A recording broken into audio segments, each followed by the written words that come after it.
Prvo dejanje supervolilnega leta je mimo in zmagovalec je, kar ste verjetno že slišali, novostanovljena stranka Roberta Goloba, gibanje Mi plešemo.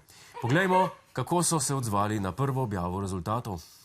Pejmo plesati, mislim resno. Jaz sem sicer tukaj doma, ampak si lahko prvoščim takoj, ko me spustite z zaslona.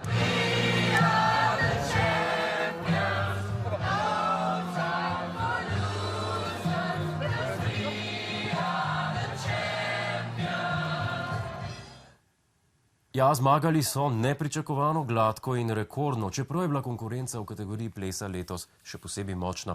Dajmo se spomniti samo na koreografijo gibanja Povežimo Slovenijo. A bi zavrteli? Ne bomo. Danes pa ne bomo. Ali pa drzen samostojni poskus predsednika NSI. Kakorkoli treba je priznati, da so v Golobovem gibanju pokazali veliko navdušenja in občutka, čeprav glasbeni izbor ni bil najbolj originalen. Pač napev, ki ga redno poslušamo predvsem ob koncu športnih tekem, Sazasu pa dela sive lase, ki še zmer niso ugotovili, kako nakazovati denar za avtorske pravice mrtvim pop zvezdnikom. Kakorkoli, če so Golobovi veliki zmagovalci Janševi, potem takem veliki poraženci. Je tako? Poglejmo. Zdaj, kar se tiče samega rezultata Slovenske demokratske stranke, če bo ostalo pri tem številu mandatov, smo izenačili najboljši rezultat stranke v zgodovini. Zapravo, so bili tudi oni uspešni in so močnejši kot kdajkoli prej. Kdo je pa izgubil? Mogoče Tonin? Mi smo iz 6. mesta na zadnjih volitvah napredovali sedaj na 3.